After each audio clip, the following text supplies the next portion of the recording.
Hey folks, this is Rhykker, and Path of Exile's newest league is melting more than just servers. The latest expansion has been out for a week now, and let's just say it's been a merciless start. Mercenaries were one-shotting players, King's March is draining wallets, and memory skills might need a memory wipe. We'll break down what's working, what's not, and what can be changed. Then it's off to talk about Diablo 4, where we'll discuss some hot button issues in the community. Loot, set items, the reliquary system, and more. We've also got big updates on Hades 2, a massive performance patch for Arma 3 12 years after launch, and drama with Nexus Mods' new owners that has modders on high alert. We'll cover all this and more in this weekly news wrap-up, but be sure to ring that sub-notification bell to be alerted to new episodes. But before we go on, a quick word from this video's sponsor, Muffin, who just launched a limited-time collaboration with none other than Neon Genesis Evangelion. Yep, the iconic mecha anime that helped define a whole generation of storytelling is now literally invading this cozy mobile MMO. And the crossover is packed with fan service in the best way. If you haven't heard of Muffin, it's a fantasy MMORPG designed for mobile, and it's got a chill, idle gameplay style. You can go full manual mode or just let the game grind for you while you multitask. It's great for relaxing, but it also has legit party dungeons for up to 6 players if you want to jump into something more intense. During this Evangelion collab, angels are invading Midgard, and you can actually suit up as Shinji, Asuka, Rei, or Kaworu. Not only can you get the plug suits from the anime, but there's even themed trails, avatars, medals, everything you'd want to complete the look.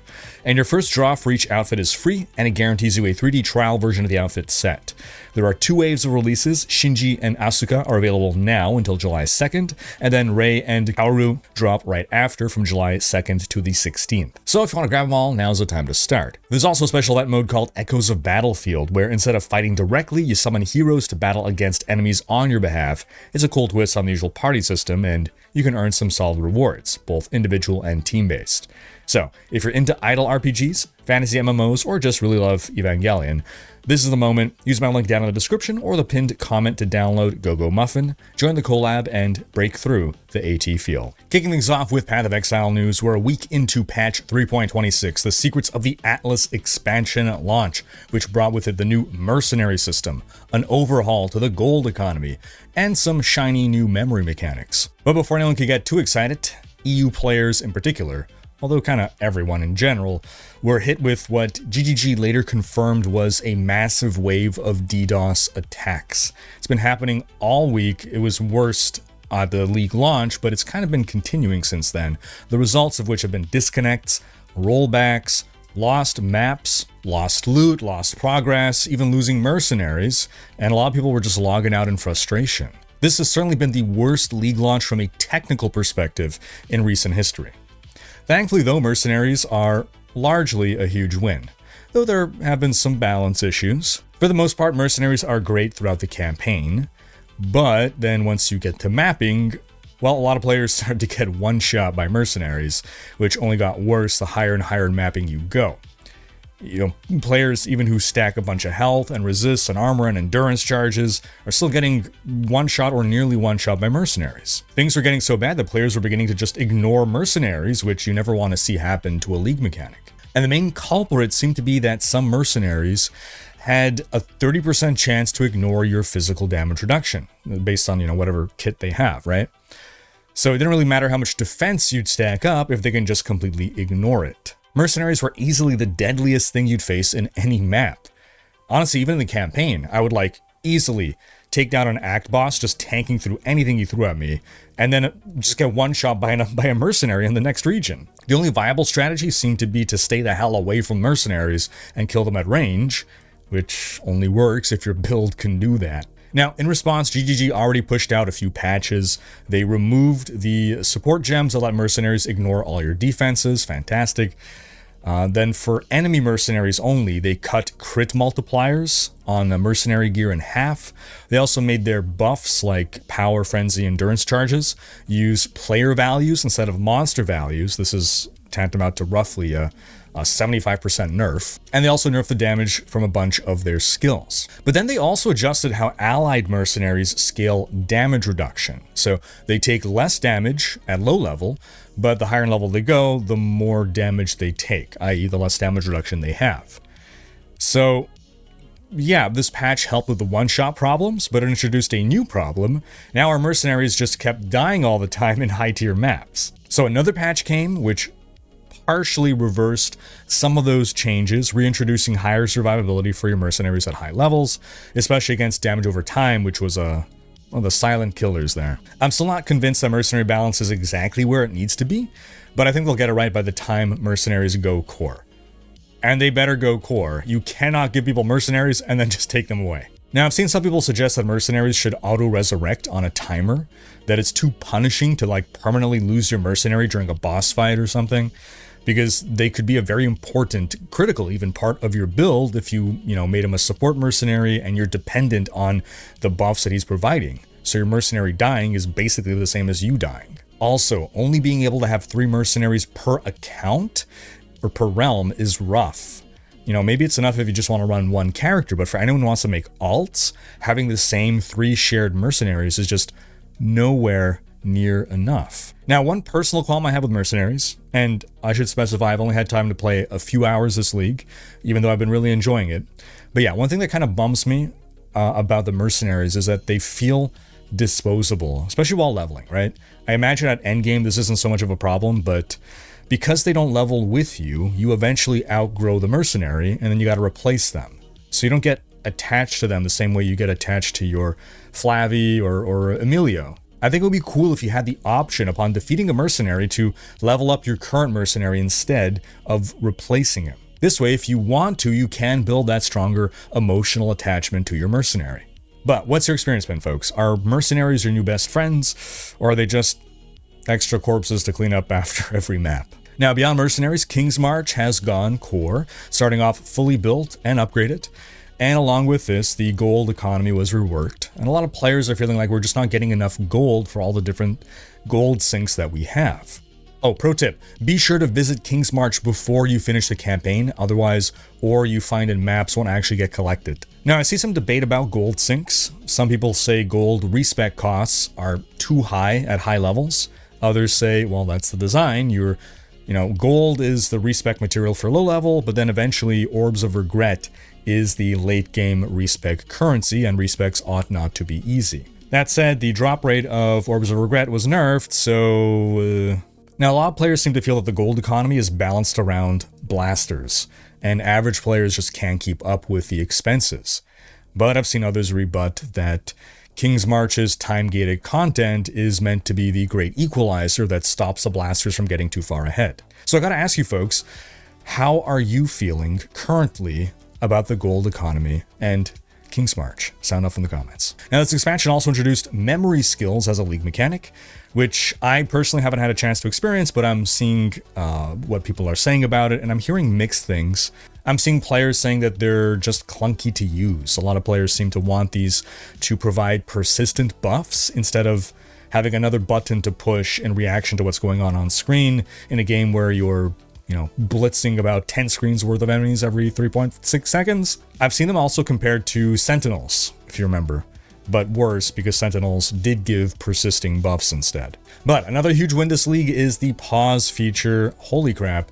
The biggest unforeseen win here, I think, is that you can pause the game and still read tooltips.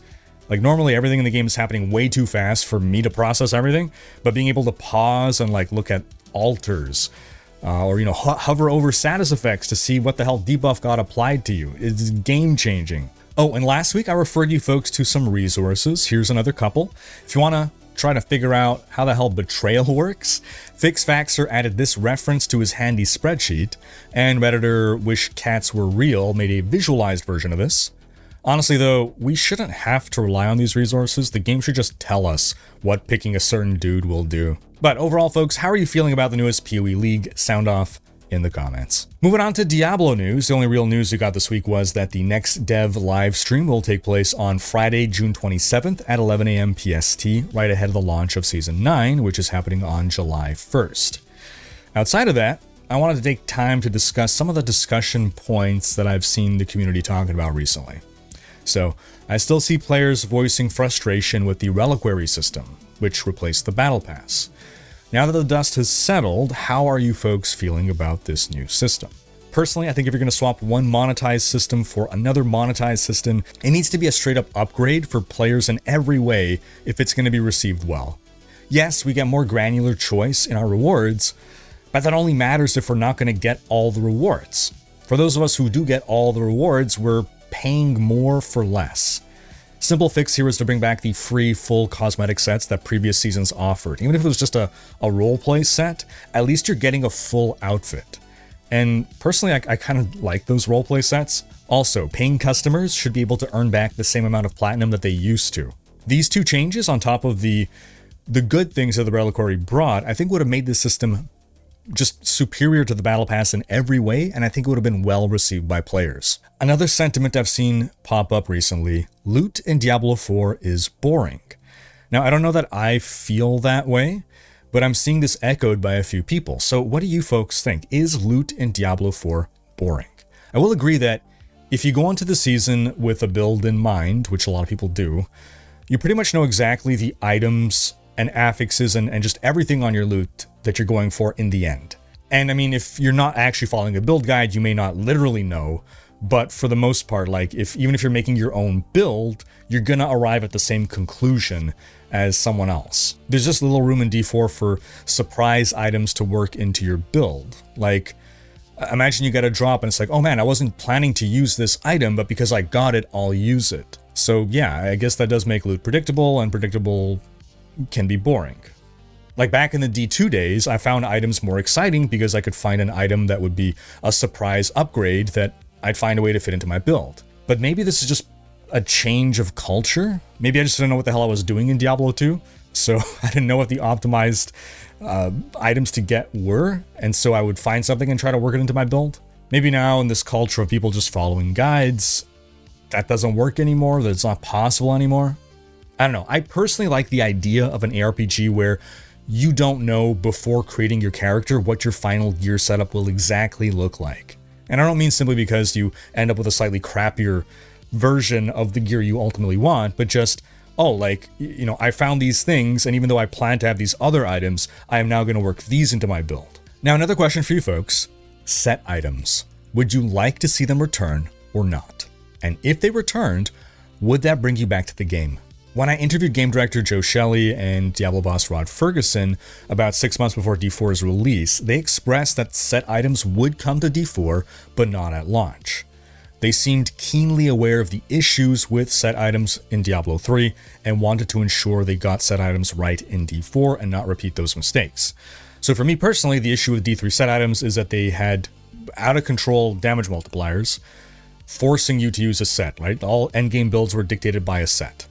They dominated the endgame, and they also dominated over half of your itemization slots, meaning everyone was basically running the exact same setups at endgame, which goes against what I just said I want, you know, in an ARPG. I like ARPGs where you don't know what your final gear setup is going to be, whereas with a set, it's like, well, you already know over half your slots are going to be these items. I think Diablo 2 sets had a better power level. Some were decent at endgame, but generally not the best setups, right? You know, Rune Word's always dominated as the pinnacle builds. You know, some sets were good leveling sets. The problem with D2 sets was mostly that by the time you fully acquired a set, you had out-leveled its usefulness to you. I do like the idea of sets being pre-final builds that help you farm up your best build, or maybe something that allows you to really transform what your character can normally do. Like imagine a sorcerer set that changes all of your skills into ice skills. The thing is, even if we solve all those issues, D4's itemization currently is quite busy between all the different item types that we have and aspects and everything, and it's just difficult to fit set items into this existing framework. And I'm sure the team has been tooling around with different ideas, and the reason we haven't seen set items yet is because it's just really hard to get them right. Two of the worst scenarios would be that they put all this work into creating set items and no one uses them, which is kind of the D2 way. And the other issue would be, oh, well, now everyone is pigeonholed into cookie cutter builds some people say that's already the case, but it would be even worse. But folks, sound off with your ideas on sets. Then the auction house discussion. This one comes up every so often. I'm not sure how I feel about this one. I keep going back and forth. The trade experience sucks, for sure. Having to use third-party platforms to browse items is antiquated.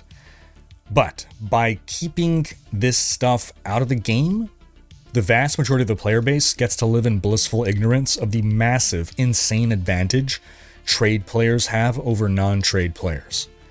I mean, trade players basically have infinite gold compared to non-trade players, which makes masterworking and enchanting costs wildly different for non-trade players. So anytime we're talking about like any kind of balance of how hard it is to masterwork or get best, top tier gear, trade and non-trade players are playing entirely different games. That said, I'm not a trade player. I enjoy and I'm cool with the pace and progression of everything without getting any of my stuff via trade. I'd say runes are a little too rare right now, but they're fixing that, or they're supposed to be fixing that in Season 9. But otherwise, I'm fine. I'm cool with how long it takes me to get everything. But if an auction house were in the game, like Diablo 3's gold auction house was, then I absolutely would be a trade player, and I think I would like the game less because of it. Because I like to get my rewards via gameplay, not via trade. But I also cannot bring myself to play super suboptimally when such an easy and convenient power boost is right at my fingertips. So this is an instance where the friction in the system is preventing me from trading. And if you remove the friction by putting trade in the game, then I would engage with trade. But I don't want Diablo to be a trade-based game. It's funny because I feel the opposite about Path of Exile. I feel trade, at least in PoE 1, is inexorably a part of the game. And because it is, and the game is basically, it feels as though it is balanced and designed around or with trade in mind, we should have a trade house in game. We should remove that friction, and I would be happier being able to trade in PoE more easily. But I don't know. What do you folks think? How do you feel about trade and auction house? Do you want all trading disabled? Do you want all trading made free? They've been freeing up trading increasingly, right? Since D4's launch. You didn't used to be able to trade unique items. Now the only thing you can't trade really is mythics. But how are y'all feeling about it? Then I see people suggest that we should be able to level up our glyphs outside of pits. Now, I don't think that we should be able to equally farm for everything, everywhere and anywhere. I do like the idea of specific activities being the best reward path for specific targets, but I also think I'm in favor of the idea of not having any reward locked behind only one activity. So if that means that I can farm glyphs elsewhere at 5% efficiency, as I would get by running pits, I would be in favor of that. But what do you folks think? Again, sound off in the comments. Because we're moving on to some modding news now. After over 2 decades at the helm, Nexus Mods founder Robin Dark One Scott is stepping back as the ownership of the site officially changes hands.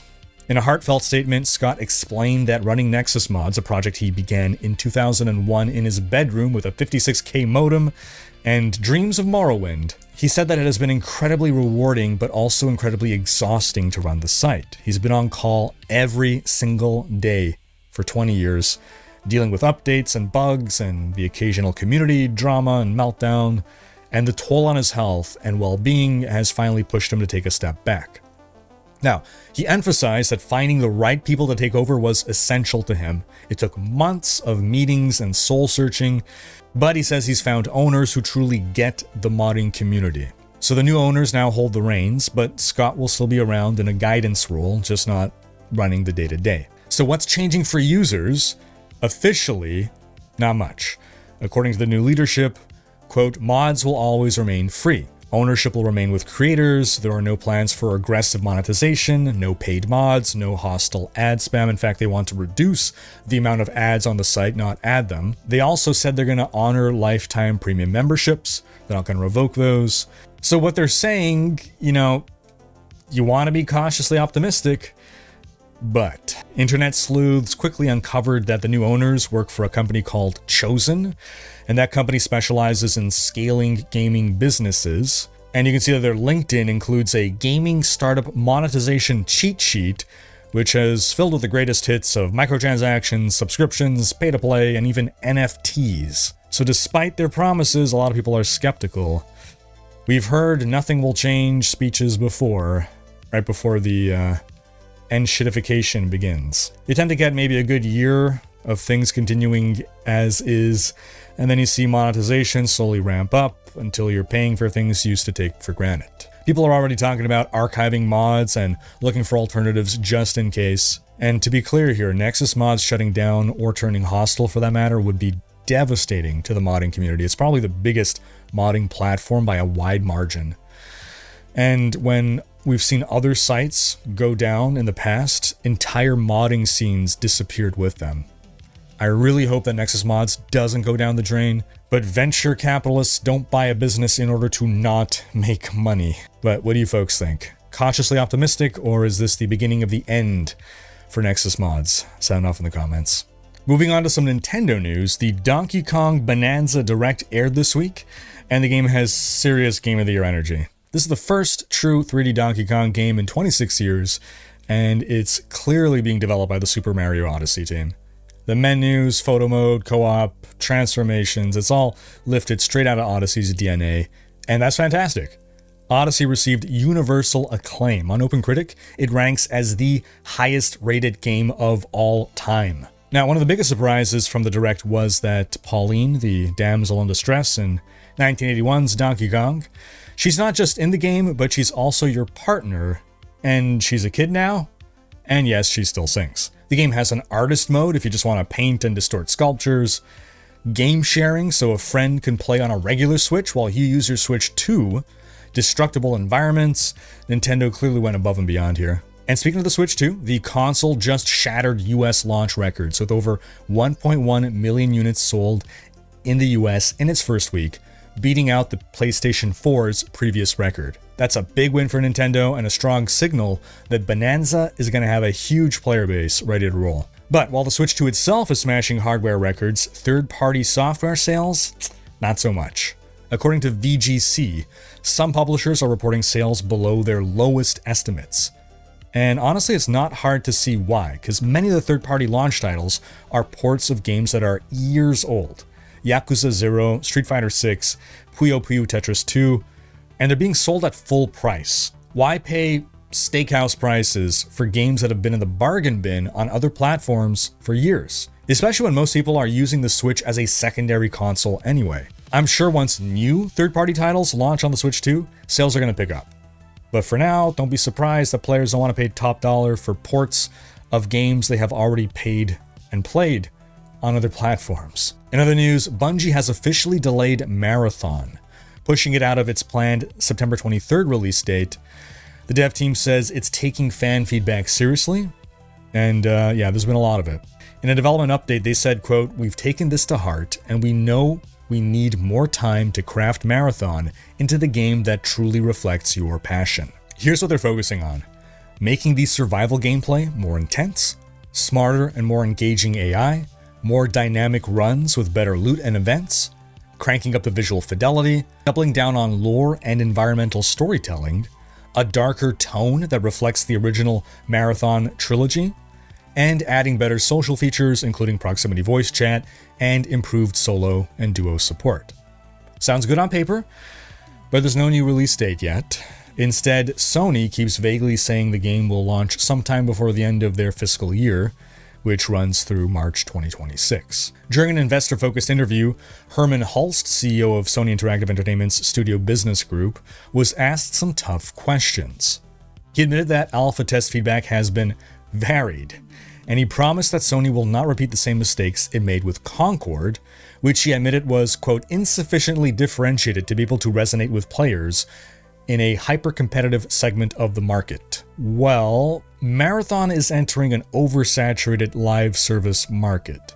It is an extraction shooter, which is more niche, but it's got an uphill battle to fight. Fans of the Marathon franchise don't want this kind of game, which is nothing like what Marathon was. Bungie's existing audience of Destiny players mostly want a PvE-focused game, which Marathon is not. And then the giant controversy over the blatant and rampant art theft has been the greatest anti-marketing campaign in recent history. It's crazy to me that Sony spent $3.7 billion on Bungie. For context, that's almost what Disney paid for all of Lucasfilm, Star Wars, Indiana Jones, the whole thing.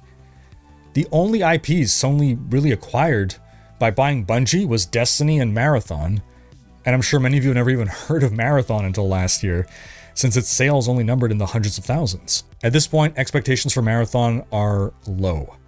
I imagine the game will see a middling launch, a small dedicated player base, and then a quiet sunset after a few years. Worst case, it gets concorded. But what do you folks think? Can Bungie salvage Marathon, or is there just too much working against it at this point? Now, if you thought that was bad, in absolute train wreck news, Mindseye has officially earned the title of 2025's worst rated game.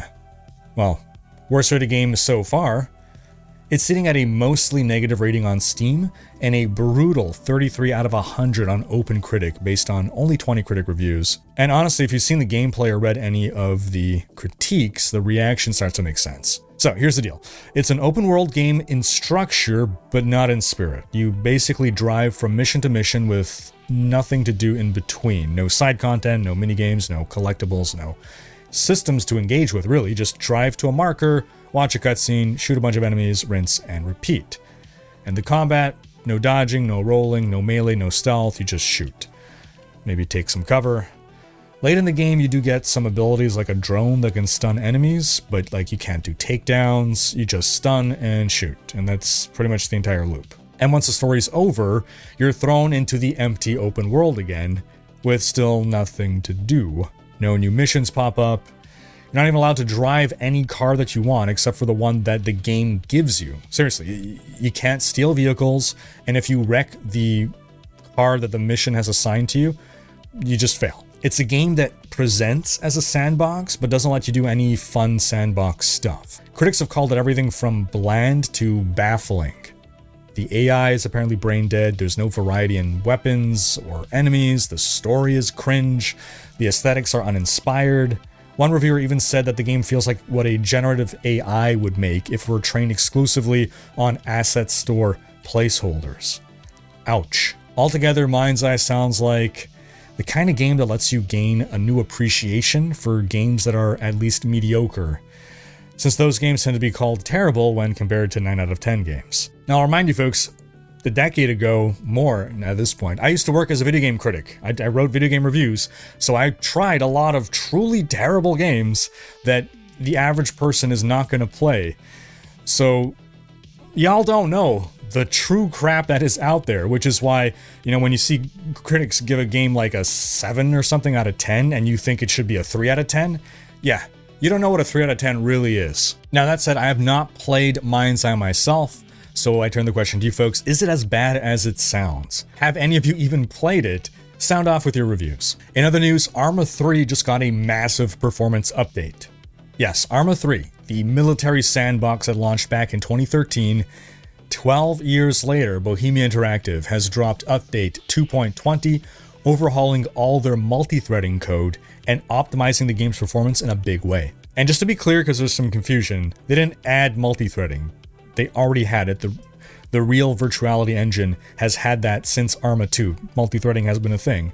But what they did do is tear down and rebuild a ton of the underlying threading code to smooth things out.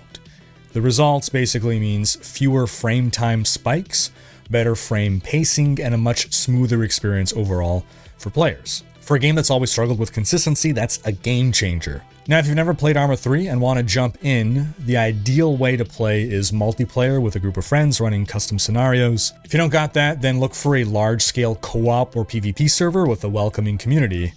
Just maybe skip the RP servers unless you're really prepared for a lot of drama and power-trippy admins. Moving on to some Hades news, Supergiant just dropped the trailer for Hades 2's Unseen update. And it's a big one. This is the game's third major update, and it brings fresh visual flair, expands core combat, updates Guardian encounters, and adds more story content. If you've been holding off for things to feel more complete, well, this may be your cue. But according to Supergiant, this is likely the last major update before the game hits version 1.0 later this year. And based on what's already in the game, that seems to check out. Both routes are now fully implemented, every boss has their extreme measures variant, all the aspects are in, and gameplay-wise it's looking feature complete. At this point, it seems like what's left is the rest of the story, unless Supergiant is hiding some endgame twist up their sleeve. But are you folks waiting for the full release, or are you planning to dive in now and see what the update offers? Let me know in the comments. Because that's going to wrap up this video, but do be sure to have checked out last week's video in which we discussed the potential clue that Blizzard dropped into Diablo 4 regarding its new upcoming class. Thanks for watching. Special thanks to my Patreon supporters for making these videos possible. If you enjoyed this video, give it a thumbs up and subscribe to join Rhykkers Raiders for more gaming content.